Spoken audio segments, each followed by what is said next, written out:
What's going on, everybody? Welcome back to another episode of The Lunch Hour, brought to you by Collab, where we eat, sleep, and breathe finance, news, and everything in between. So if you like finance, news, or crypto, make sure to subscribe.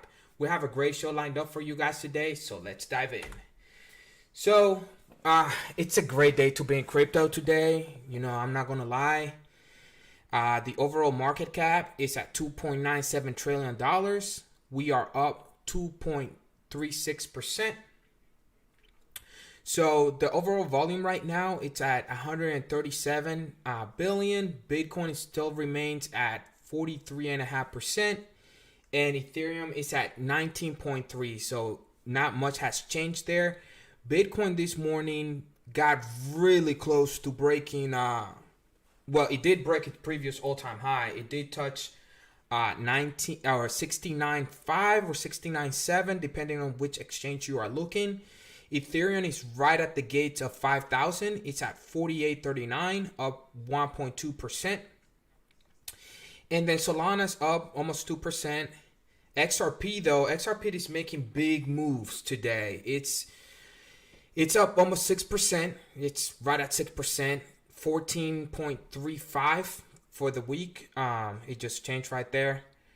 Let me see what else is going on. Yeah, I mean the top 20 chain link making big moves today, almost 11%. And then Algo is up 14%.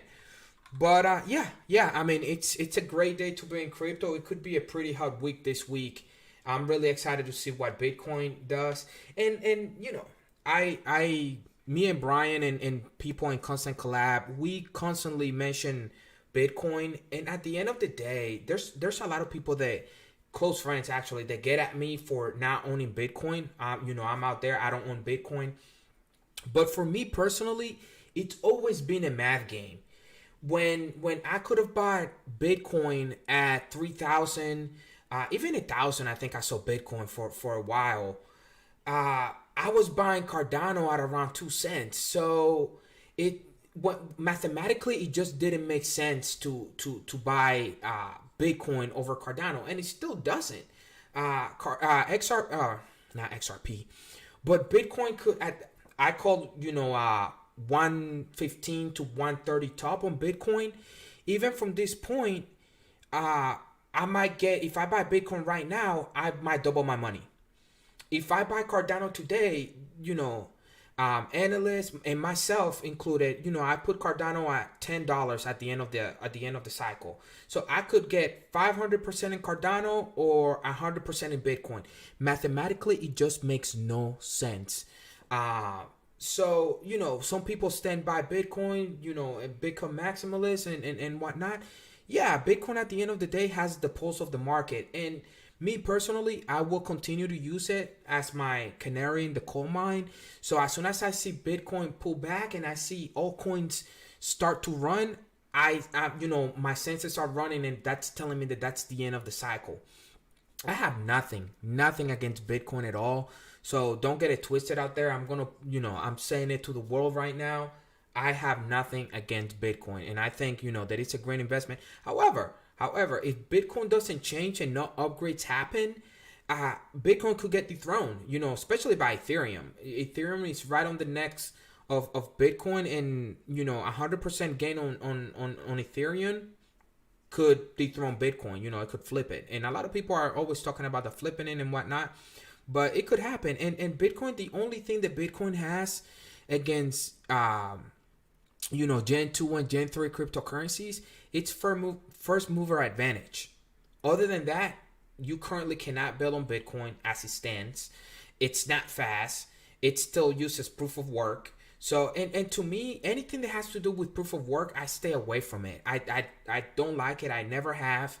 I think staking, and even those that use other consensus algorithms are better. I just call it IOTA. IOTA uses a hashing rate to verify transactions. I mean, there's no other thing better than that, in my opinion. But yeah, Bitcoin has to change. But other than that, I think it's a great investment right now, especially to stay away from inflation. And I'd rather be in Bitcoin than the U.S. dollar, to be honest. But no, overall the market is looking pretty green. I'm really excited to see what happens in the next couple days. So the top 50, they're looking pretty good. Loopring, 35% for the day, 165 for the week. Uh, that's not bad at all. That's not bad at all. But anyways, let's there's a couple things, by the way, that I will be covering towards the end of the video. I'm going to be I'm gonna say it right now, since this is the start of the video. Everybody in this area is entitled to their own opinions, and again, I'm going to be dissecting a video that I watched yesterday from the BitBoy Crypto channel. They have a show called Around the Blockchain. They had 4 people there that, in my personal opinion, did not know what was going on, and or maybe they were against the networks that they were talking about, specifically XRP, Ripple the company, and Cardano. So I'm going to be debunking a couple things that were said there. So stay tuned for that. That's going to be towards the end of the video. But let's dive right in. So we tweeted this yesterday on our Twitter and our Instagram. We put it out. So Tim Cook says he owns cryptocurrency, and he's been interested interested in it for a while. Apple CEO Tim Cook said he's personally owns cryptocurrency on Tuesday at Dealbook conference. Cook said that he had been interested in cryptocurrency for a while and that he had been researching the topic. He did say that Apple the company, doesn't currently own it, and he's really not looking to do it. But as an investor, if I own Apple stock, and Tim Cook as a person owns cryptocurrency, is he really doing what's best for the investor, the Apple investor? Is he fulfilling his fiduciary duty? And that's something that people should start asking. If CEO of companies own a certain cryptocurrency, but the company that they run does not, are they really doing their fiduciary duty for those people that own said companies, for those investors? So that is something that I find very interesting. Hey, he owns it. I think that's great, but I honestly think that Apple should own it too. Should have it in its treasury. But yeah, he put that out yesterday, and I think that's great. I think that's great. And then the CPI numbers came out yesterday, I believe. And so let me dive right in. The main U.S. inflation rate surged last month to its fastest in 3 decades, according to the Labor Department report Wednesday, likely to be closely tracked by Bitcoin traders. The CPI for all items rose 6.2% in the last 12 months through October, the highest since 1990. So honestly, the CPI, the Labor Department, obviously that's a government run agency. So personally, I think the inflation is running currently at double digits, and the CPI doesn't really show that. But watch, the November number and the December numbers, they're gonna tick up. I really think so, and I see that really happening. So I honestly think that the Labor Department is not putting out the true numbers, and they never will. I mean, they're government run, and whichever administration is in the White House, they're gonna flip it whichever way they want. And I'm sure right now, I don't know 100%. I haven't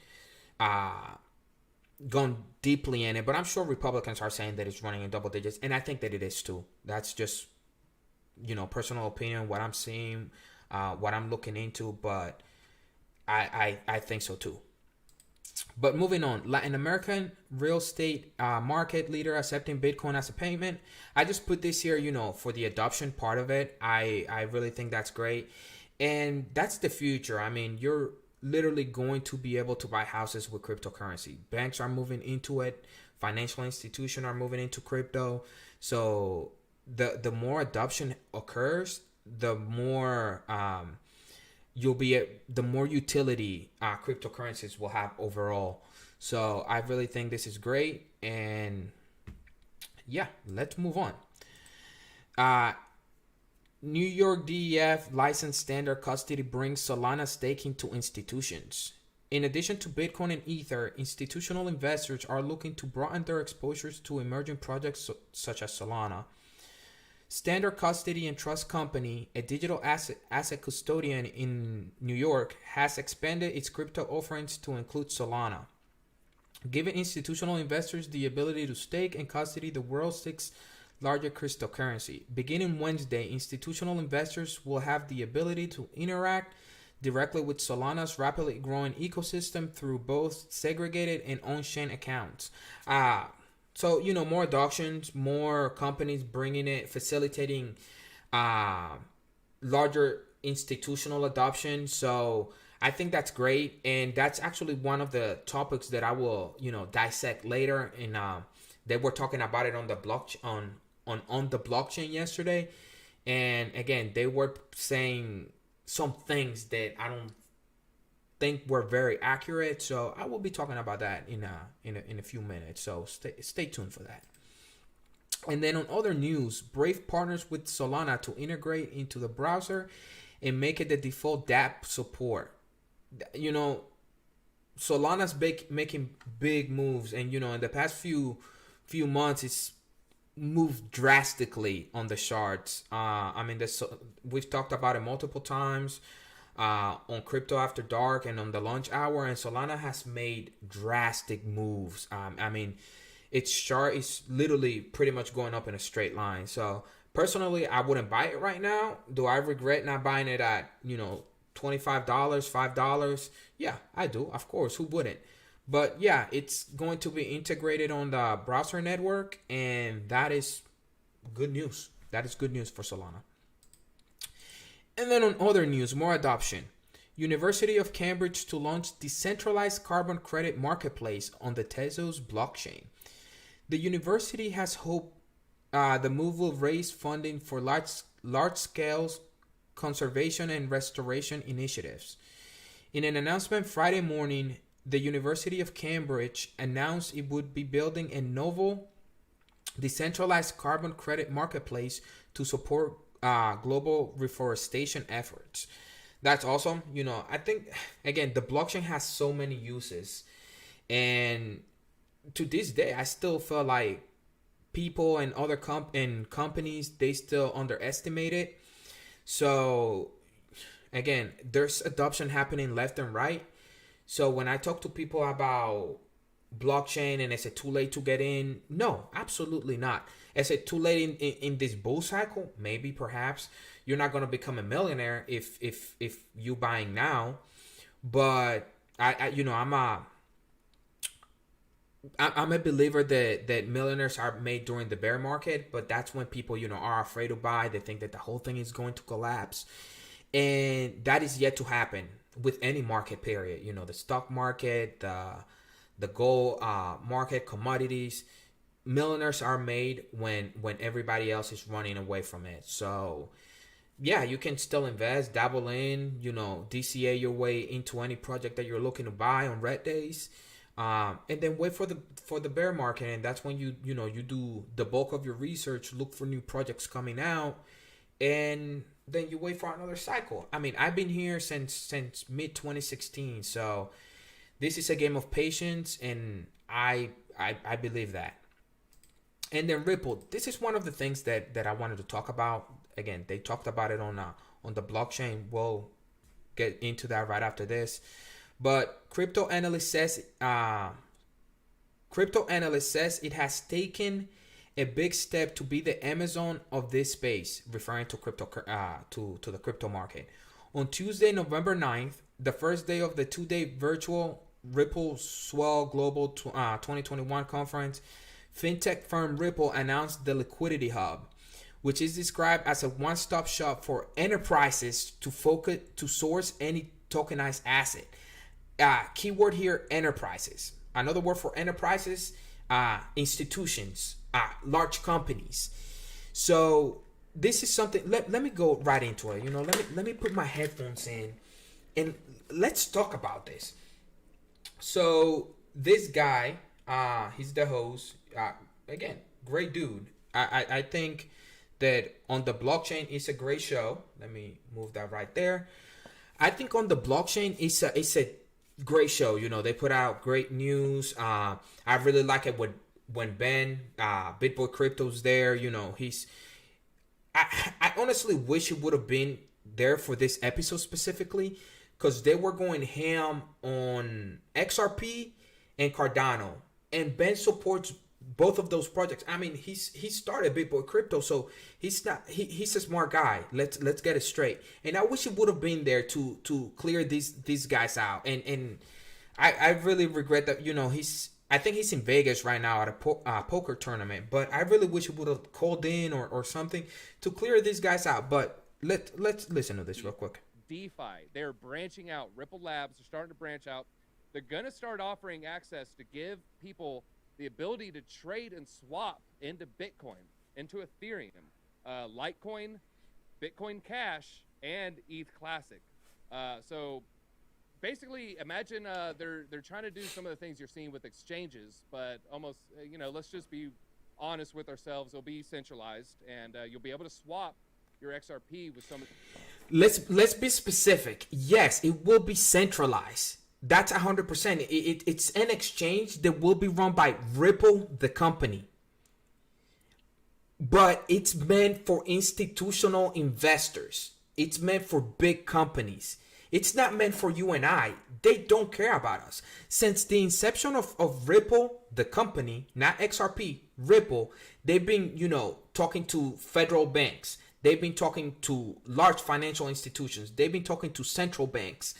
And they don't care about retail investors. Everything that they do, their business model is around business to business interaction.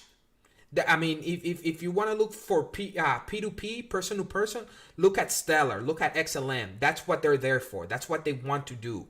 But Ripple, the company, its main business focus is business to business. That's their framework, and that's what they're setting up here. They don't care about us. But keep listening.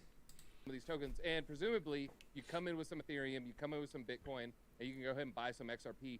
I actually hear a lot of people saying, how do I buy XRP? They don't know about, VPNs. They don't know about decentralized exchanges. They might only know Coinbase and Robinhood. So to me, I could see them onboarding a lot of these newer people, especially some of the XRP fans. That's not. It's not meant for people. That's not meant for people. It's not meant for a peer to peer. It's not meant for retail investors. This thing that they're building is for enterprises. Like, I don't know where they got this information from. Like, they need to get this right. Like, they're for somebody like me, again, I've been in this area for almost 5 years now. So I've been following Ripple since literally its inception. I keep buying it. I haven't sold a single one. And they're putting out, it's fake news. It's not meant for people. But let's keep going. Let's keep going. Out there. So Nick's trying to set me up with this question, so I'm gonna bring it to you, Biz. This is how Nick set it up. Is a centralized coin like XRP bad for DeFi? Again, this for individuals here. I am sorry, you're entitled to your own opinion, but you don't know what you're talking about. Like, do some research before you're spreading the information. This video, this video has 83,000 views.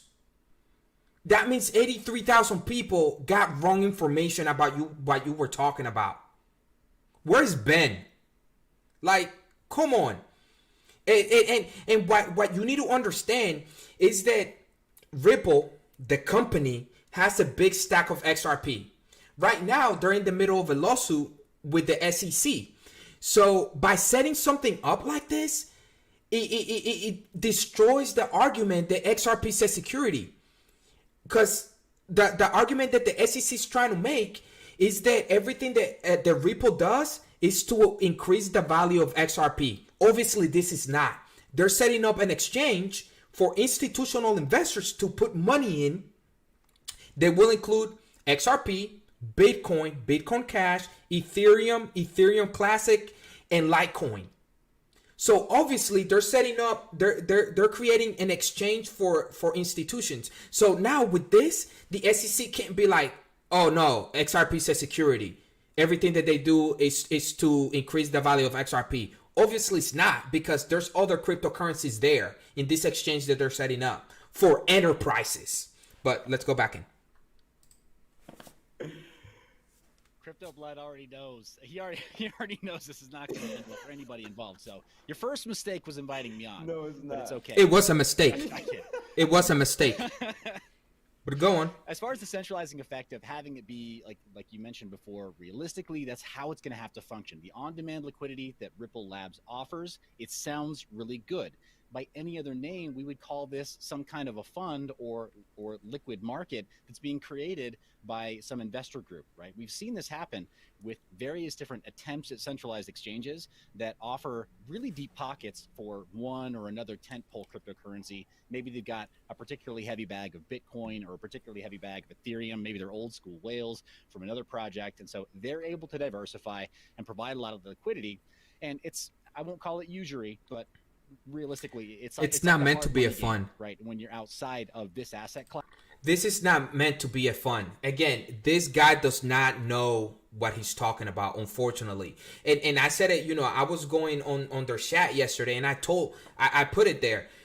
Their mod was like, oh, it's okay for people to have their own opinion and this and that. I agree with that 100%. You are entitled to your own opinion, but you are putting out misinformation. And I told her, I was like, I'll go one-on-one with any one of them.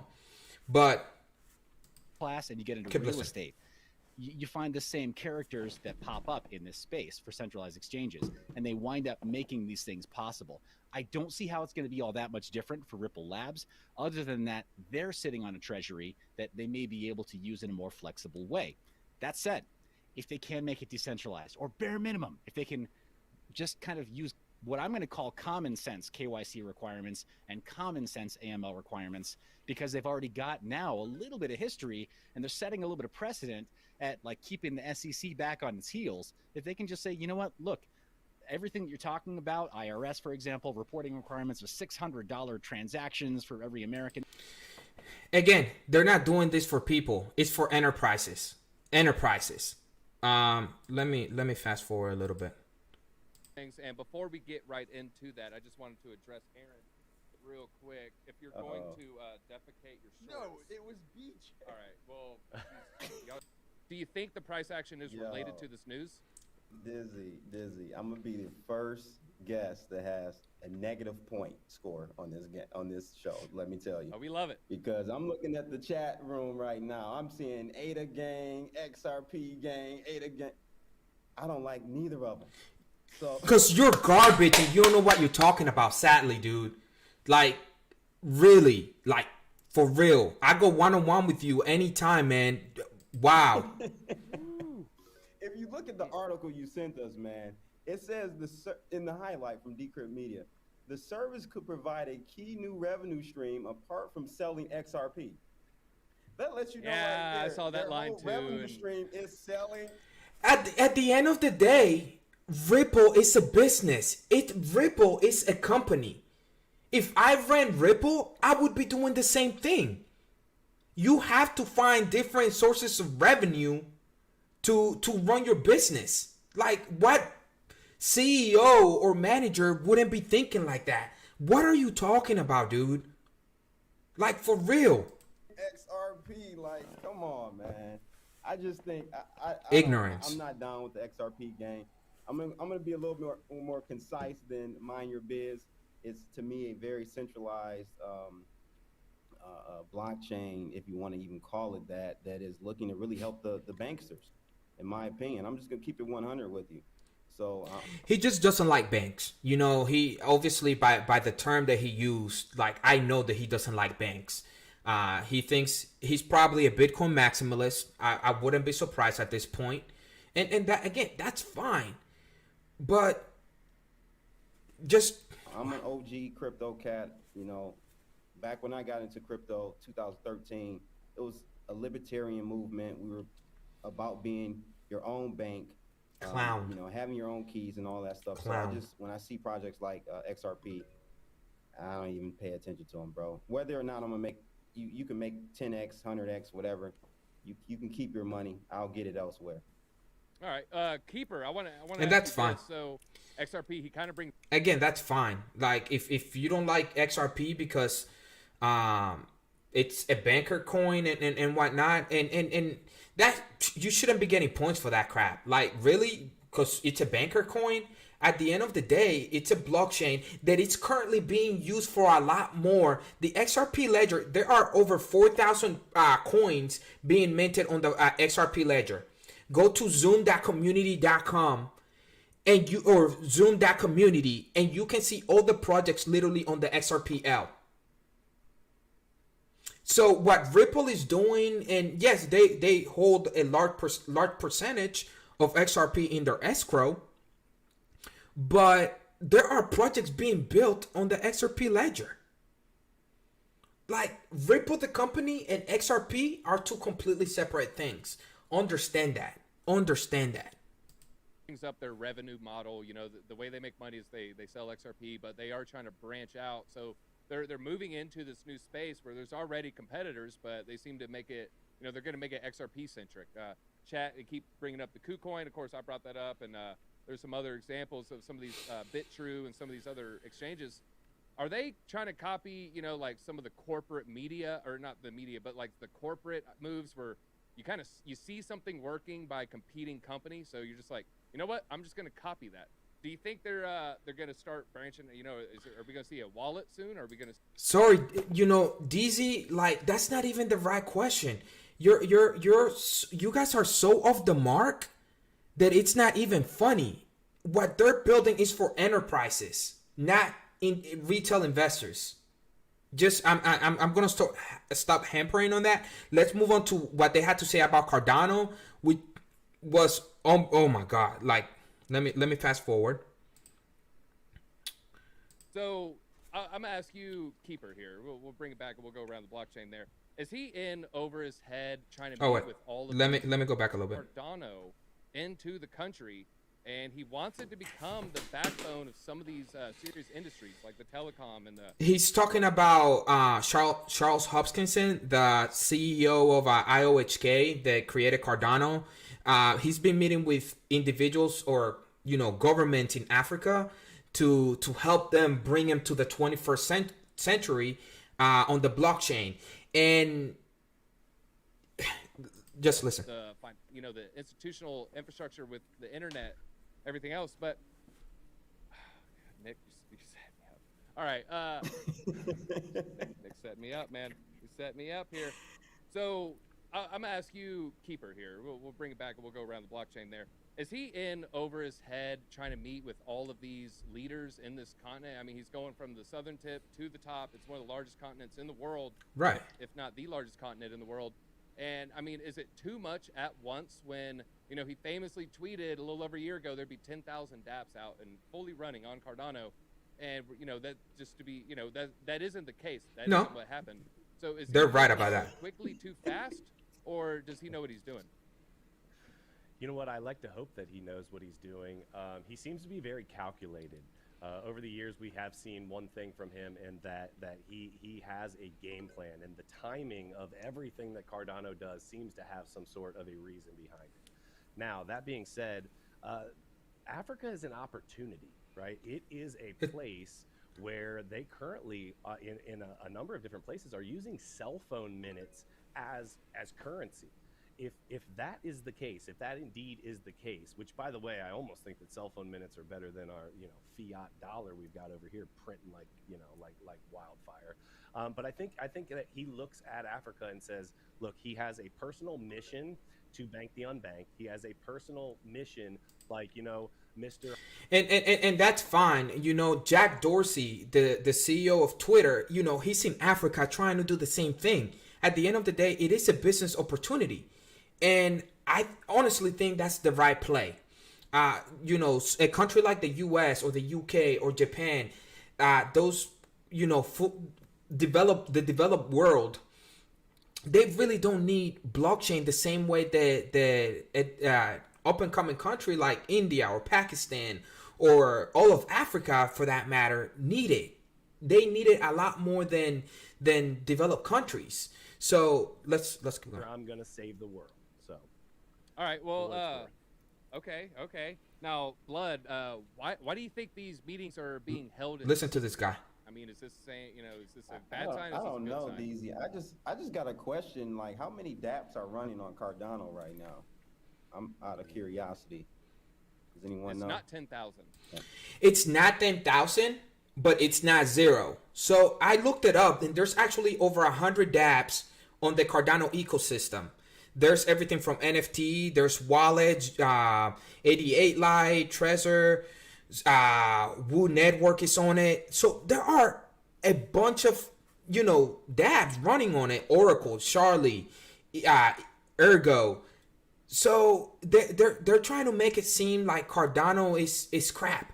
Let's look at this. Cardano is literally the most decentralized network out there.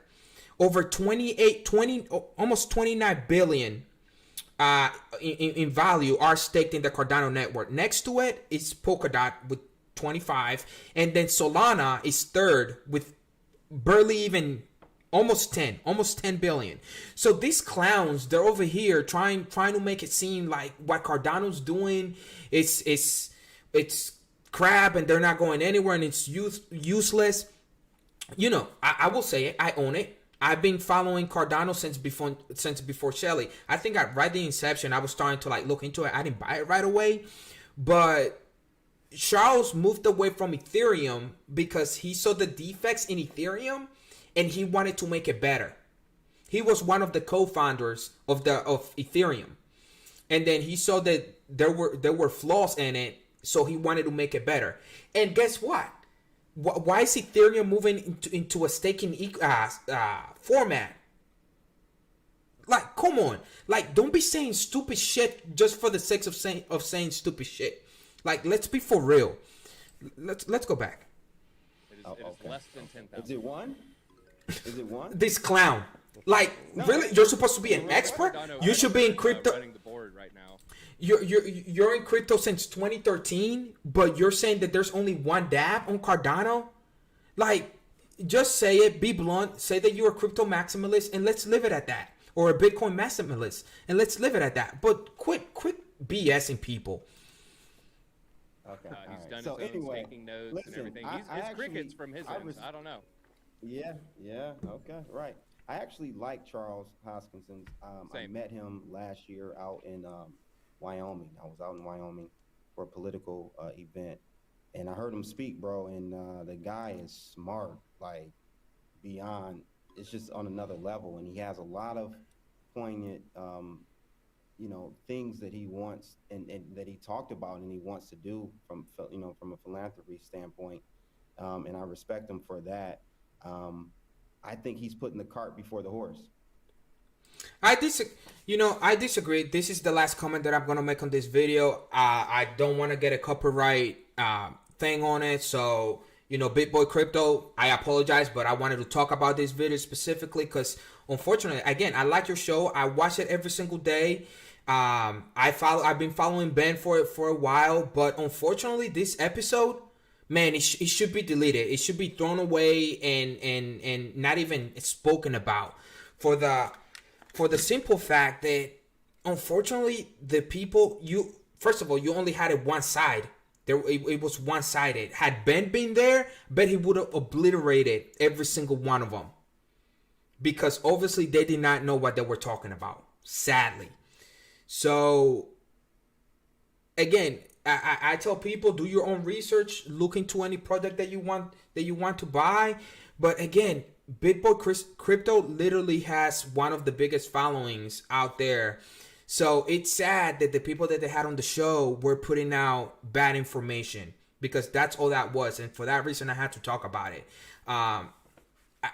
Sad. It's sad. This is the kind of moments that I wish I would have started this YouTube channel 3-4 years ago, because that's not okay. That's not okay. And I'm gonna stick stick with it just to give people the right information and put out the right news, but that's bad. Anyways, that is all I have for today, guys. Crypto looking good, looking really good actually. Right now, let me refresh this real quick. 2.973, still 138 for the volume. Bitcoin is at 68.5. It's looking good. It's looking good. But tonight, Brian will have he's going to have a couple guys on Crypto After Dark. I think he's going to be airing around 9 or 9:30. Make sure you guys tune in for that. Unfortunately, I will not be here tomorrow to host the lunch hour. I have some things in my personal life going on, and but I'll be back on Friday. Brian will be here tomorrow night for Crypto After Dark, so that show will still be on. And I'm gonna end up the show by saying, do your own research, and don't take people's word of mouth, for 100%. Like, it just look into it, do your own research, and I can't. I was so livid when I saw that. But to you all on the next one, and have a good day.